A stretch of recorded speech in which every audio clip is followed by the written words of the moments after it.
So next we'll see about the life cycle of the Plasmodium. So Plasmodium is a digenic parasite involving two hosts, man as a secondary host and a female Anopheles mosquito as the primary host. So இதில் பார்த்திங்கன்னா இந்த plasmodium vivax அப்படிங்கிற அந்த malarial parasite வந்து அதுக்கு ரெண்டு host இருக்குது. ஒன்று வந்து மேன், இன்னொன்று மஸ்கிட்டோ.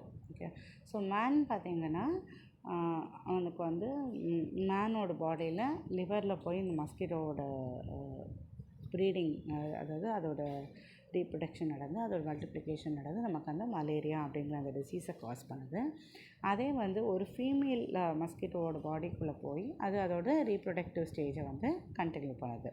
ஸோ இந்த மாதிரி ரெண்டு ஹோஸ்ட் அதுக்கு தேவைப்படுது.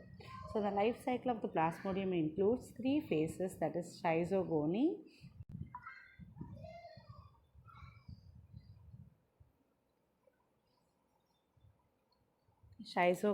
sporogony and gamogony.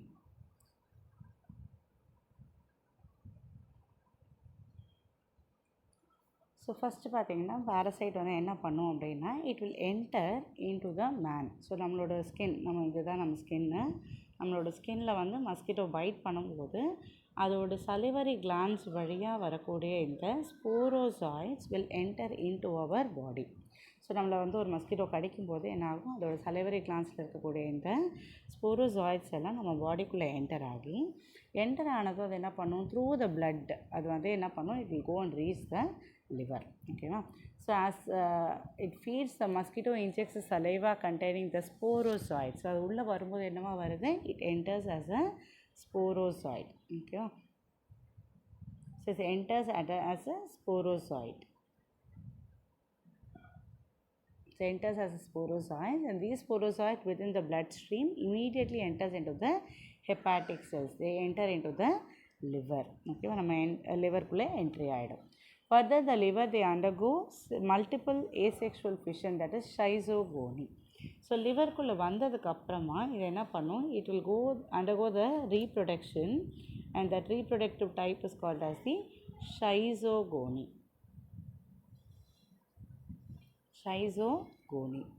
So after this type of reproduction, schizogony, they produce merozoites.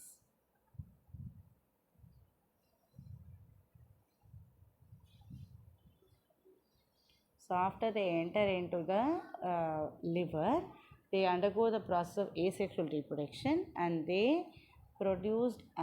are produced as merozoites. And these merozoites come out of our liver. Okay, so these merozoites come out of the liver, and then they enter into the RBC. Okay, these merozoites enter into our RBC. So liver குள்ளேருந்து வெளியில் வந்ததுக்கப்புறம் நல்லா developed individual மீரோசாய்ட்ஸாக வந்த individual செல்ஸாக வந்த உடனே ஒன்று என்ன பண்ணும், ஒரு ஆர்பிசி செல்லுக்குள்ளே போயிடும். So inside the RBC, the merozoite begins to develop into a unicellular trophozoite. So merozoites உள்ள RBC குள்ளே போனதும் it will go and develop as trophozoite. Okay, this will go and develop as trophozoites. So இது என்ன பண்ணுவோம், அந்த ஒரு ட்ரோஃபோசாய்ட்டும் இந்த இதுக்குள்ளே போனது உடனே, இந்த ஆர்பிசிக்குள்ளே போனதும் it will go and start developing. இது குட்டியாக இருக்கிறதுலேருந்து it will start developing into a big sized cells and trophozoites, and those trophozoites என்ன பண்ணும், அது உள்ளே இருக்கக்கூடிய நியூக்ளியஸை வந்து ஒரு சைடாக புஷ் பண்ண ஆரம்பிச்சிடும். Okay, it will start moving the nucleus towards one side. So வளர அந்த நியூக்ளியஸ் வந்து ஒரு சைடாக மூவ் பண்ண ஆரம்பிச்சிடும். ஸோ இந்த மாதிரி இது பார்த்திங்கன்னா ஒரு ரிங் மாதிரி ஒரு அப்பியரன்ஸ் வந்துடும். சரியா? ஸோ இது பார்த்திங்கன்னா it forms a ring appearance, and that is called as the signet ring stage. So first it entered as a sporozoite, and then லிவர்க்குள்ளே வந்த உடனே ஷைசோகோனி நடக்குது. அதுக்கு அடுத்தது it turn into a merozoite, and after the merozoites enter into the RBCs, and they develop into a trophozoite, and trophozoite grows bigger and their nucleus is pushed towards one side, and that is called as the signet ring stage. Okay, the trophozoite nucleus then divides asexually into produce schizont. So in the nucleus வந்து என்ன ஆகுது, develop ஆகி it will be developed into Schizont. Schizont is the large schizont shows the yellowish brown pigmented granules called as Kupffer granules, and the schizont divides and produces mononucleated merozoites. Eventually, the erythrocyte lyses and releasing the merozoites and hemozoin toxin into the bloodstream to infect other erythrocytes. So இது என்ன பண்ணோம் அப்படின்னா இந்த ஸ்டேஜில் பார்த்தீங்கன்னா இதுக்குள்ளே வந்து நிறைய பிக்மெண்டட் கிரானியூல்ஸ் இருக்குது. அந்த பிக்மெண்டட் கிரானியூல்ஸ்க்கு பேர் ஸ்கஃபர் கிரானியூல்ஸ். ஸோ இந்த ஸ்கஃபர் கிரானியூல்ஸ் வந்து என்ன பண்ணும், it will go and produce the hemozoin அப்படிங்கிற டாக்ஸின். ஸோ இந்த மலேரியா இன்ஃபெக்ஷன் வந்தவங்கள பார்த்தீங்கன்னா அவங்களுக்கு வந்து ஒரு குறிப்பிட்ட டயத்துக்கு தான் அந்த ஃபீவர் வரும். அண்ட் தென் ஒரு 1 or 2 hours அந்த ஃபீவர், அந்த குளிர் நடுக்கம் இருக்கும், பயங்கரமாக இருக்கும். அதுக்கப்புறம் ஒரு 2 ஹவர்ஸ்க்கு அப்புறம் பார்த்திங்கன்னா நார்மல் பாடி டெம்பரேச்சர் ஆகிடும், பாடி ரொம்ப சில்லுன்னு ஆகிடும், அவங்களுக்கு அது குளிர் நடுக்கம்லாம் எதுவுமே இருக்காது. ஸோ அந்த மாதிரி அவங்களோட பாடியில் வந்து நிறைய சேஞ்சஸ் வந்து ஸோ இந்த மலேரியல் சிம்டம்ஸில் பார்த்திங்கன்னா அதிகமாக வந்து அந்த சிம்டம்ஸ் எப்போ ரிலீஸ் ஆகும் அப்படின்னா when this newly formed individual mononucleated merozoites and hemozoin அப்படிங்கிற அந்த டாக்ஸின் ரெண்டுமே இந்த ஆர்பிசி வந்து உடஞ்சி வெளியில் ரிலீஸ் ஆன உடனே it will start showing the symptom. So அதுக்கப்புறமா பார்த்திங்கன்னா இதோட எஃபெக்ட் குறைய இந்த மீரோசாய்ட்ஸ் எல்லாம் ஒன்றும் ஒரு இதுவாக டெவலப் ஆகும்போது, கேமெட்டோசைட்டாக டெவலப் ஆகும்போது, மேல் அண்ட் ஃபீமேல் கேமெட்டாக டெவலப் ஆகும்போது இந்த ஃபீவரோட சிம்டம்ஸ் எல்லாம் நார்மலாக மாறி போயிடும். சரியா? ஸோ இதை வந்து டோட்டலாக அந்த ஆர்பிசி எல்லாம் டெஸ்ட்ராய் பண்ணி அந்த ஹீமோசாயினை வந்து நம்ம வெளியில் ரிலீஸ் பண்ணிடும். So life's of the RBC cells result in the cycles of fever and other symptoms. And this erythrocytic stage is cyclic and repeats itself approximately every 48 to 72 hours. So இது பார்த்திங்கன்னா அவங்களுக்கு அந்த 48 to 72 ஹார்ஸில் ஒரு வாட்டி அது என்ன ஆகும், ரிப்பீட் ஆகிட்டே இருக்கும். ஸோ தட் அவங்களுக்கு அந்த ஃபீவர் வந்து போயிட்டே இருக்கும். So the longer depending on the species of the plasmodium involved. So அதோட டைமிங்ஸ் பார்த்திங்கன்னா எந்த ஸ்பீஷீஸ் ஆஃப் plasmodium vivax வந்து நமக்கு அஃபெக்ட் ஆகுதுன்றத பொறுத்து தான் அந்த ரிலாப்ஸிங் ஃபீவர் வந்து டைம் வந்து அதுக்கு சேஞ்ச் ஆகுது. And the plasmodium sudden release of the merozoites triggers an attack on the RBC. Occasionally the merozoites differentiated into macrogametes and the microgametes. So இது என்ன ஆகும், இந்த ரெண்டு கேமெட் ரிலீஸ் ஆச்சு இல்லையா, அந்த மீரோசாய்ட்ஸ்லேருந்து வந்தது ரெண்டுமே என்ன ஆகும், it will start developing into a macrogamete and a microgamete. So what is a macrogamete? Macrogame is the male gamete and microgame is the female gamete. And then what happens, these gametes are ingested by the mosquito. சரியா? So இந்த ரெண்டு கேமெட்டும் வந்து திரும்ப அந்த அதே பர்சனை இன்னொரு mosquito வந்து பைட் பண்ணும்போது they will enter into the body of the mosquito for the next stage of development. So இது வரைக்கும் வந்து what happens in the human body. ஓகேவா? ஸோ இதுக்கப்புறம் இந்த மஸ்கிட்டோவை திரும்ப போய் இதோட வயிற்றுக்குள்ளே என்ன ஆகுது, இதோட ஸ்டொமக்கில் அது என்ன மாதிரி டெவலப்மெண்ட் ஆகுது. ஸோ அந்த ப்ராசஸ் அதுதான் வந்து second stage of the development of the plasmodium, that is in the mosquito's gut. ஓகேவா? ஸோ அதோட கண்டினியூஷன் நம்ம பார்க்கலாம். ஸோ நெக்ஸ்ட்டு மஸ்கிட்டோ வந்து இப்போ திரும்ப ஒரு பாடியிலேருந்து பிளட்டை சக் பண்ணும்போது இந்த micro and macro gametes will enter into the mosquito. அதாவது மஸ்கிட்டோ வந்து அதோட வாய் வழியாக போய் டைரக்ட்லி என்டர் இன்டு த டைஜஸ்டிவ் சிஸ்டம் தான். ஸோ அதோட ஸ்டொமக்குள்ளே போயிடுது. ஸோ ஸ்டொமக்குள்ளே போனதும் இந்த மேக்ரோ அண்ட் மைக்ரோ கேமெட் இது ரெண்டுமே என்ன ஆகும், இட் வில் ஸ்டார்ட் க்ரோயிங். ஓகேவா? It will start growing. So இந்த மேக்ரோ கேமெட் வந்து இந்த ஃபீமேல் அது அப்படியே தான் இருக்கும், that will develop into a egg. ஓகேவா? ஸோ இந்த மைக்ரோ கேமெட் என்ன பண்ணும், ஸ்பெர்ம்ஸ் ஆர் ஆல்வேஸ் ஸ்மால் இல்லையா, அதே are micro gamete and these micro gametes will start producing the flagella. So அதுலேருந்து என்ன ஆகும், இந்த மாதிரி ஃப்ளாஜெல்லா டெவலப் ஆக ஆரம்பிக்கும். தட் இஸ் கால்ட் அஸ் தி எக்ஸ்ஃப்ளாஜெல்லேஷன். ஓகேவா? ஸோ இது ரெண்டும் முடிஞ்சதுக்கப்புறமா after them they fertilize to form the zygote. So after this they fertilize to form the zygote. So in the mosquito's gut the infected erythrocyte lies and the male and the female gamete fertilize to form the diploid zygote. ரெண்டும் சேர்ந்து என்ன ஆகுது, diploid zygote form பண்ணுது. So அந்த diploid zygote என்ன பேர், ookinete அப்படின்னு பேர். சரியா?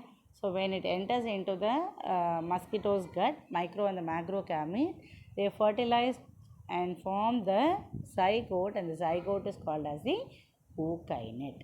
It's called as the ookinete. The ookinete migrates into the mosquito gut wall and develop into an oocyte. So இந்த ookinete என்ன பண்ணும் அப்படின்னா, இது நல்லா டெவலப் ஆனதுக்கப்புறமா அந்த மஸ்கிட்டோவோட கட் வாலில் பியர்ஸ் பண்ணிட்டு வெளியே வரும். So it will pierce the gut wall and come out. ஓகேவா? ஸோ அந்த கட் வால்லேருந்து பியர்ஸ் பண்ணிவிட்டு வெளியில் வரும். ஸோ வெளியில் வரும்போது it will develop into an oocyte. Okay, the oocyte மாறுது. ookinete will be developed into a oocyte. And this oocyte undergo the meiosis by a process called as sporogony to form the sporozoites. So நம்ம first human பாடிக்குள்ளே entry ஆகும்போது தே entered as அ ஸ்போரோசாய்ட்ஸ். So அந்த development இங்கே தான் நடக்குது. So இங்கே micro and macro gamete உள்ளே வருது. Micro and macro gamete உள்ளே வந்ததுக்கப்புறமா they fertilize to form the zygote and zygote is developed into an ookinete. And this ookinete further they come out of the gut wall. They come out of the gut wall and they are developed into sporozoites. So they are developed into sporozoites. So they are developed into sporozoites by the process of sporogony. Okay, that is a meiosis division that develops into a sporozoites.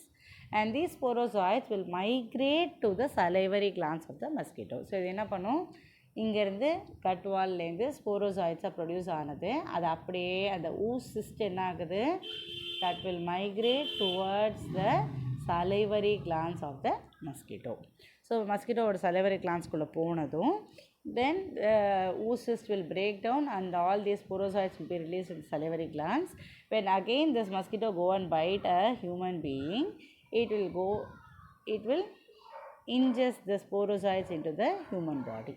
So like this the cycle of the plasmodium will be continuously undergoing this process. So ஒரு பாதி வந்து human bodyல இன்னொரு பாதி development in the mosquitoes gut. Okay. Why do we say that only the female anopheles mosquito will spread the malaria அப்படின்னு ஏன் சொல்கிறோம் அப்படின்னா, generally the mosquitoes அப்படின்னு எடுத்துக்கும் போது they are generally a vegetarian அப்படின்னு தான் சொல்லணும். மஸ்கிட்டோஸ் பார்த்திங்கன்னா those insects are basically vegetarian insects and they feed only on nectar or fruit juices or the pollen grains அந்த மாதிரி தான். Okay, so when mosquito which has a developing embryo inside its body, அதாவது ஒரு mosquito வந்து pregnant மஸ்கிட்டோவாக இருக்குது, அதுக்குள்ளே வந்து அதோட யூட்ரஸில் வந்து நிறையா small X R been developed அப்படின்னா அந்த எக்ஸுக்கு நியூட்ரிஷன் கொடுக்கறதுக்காக தான் இது வந்து பிளட்டை சக் பண்ண வரும். ஸோ மற்ற நேரத்தில் வந்து நார்மலாக நம்ம பிளட்டை வந்து எடுக்கிறது மஸ்கிட்டோவோட ஃபங்க்ஷன் கிடையாது. So only mosquitoes when they require blood அப்படின்னா எப்போ தேவைப்படும், when they are pregnant. So அதுக்கு அந்த யங் ஒன்ஸு நரிஷ் பண்ணுறதுக்காக வேண்டியது அந்த ஃபர்டிலைஸ்டு எக் இருக்கு இல்லையா, அந்த ஃபர்டிலைஸ்டு எக்கை வந்து நரிஷ் பண்ணும்போது they need some amount of blood and that is why they come and suck the blood from the human beings. So அது மாதிரி இருக்கக்கூடிய மஸ்கிட்டோஸ் தான் will spread the malarial disease. அதனால தான் இதை வந்து ஸ்பெசிஃபிக்காக என்னென்னு சொல்கிறோம், female anopheles mosquito. So these diseases like malaria or dengue are being spread only through female anopheles mosquito only for this reason. ஓகேவா? ஸோ இப்போ இந்த வீடியோவில் வந்து உங்களுக்கு malarial parasite that is plasmodium life cycle வந்து இந்த வீடியோவில் நான் உங்களுக்கு சொல்லியிருக்கேன். Will continue in the next video.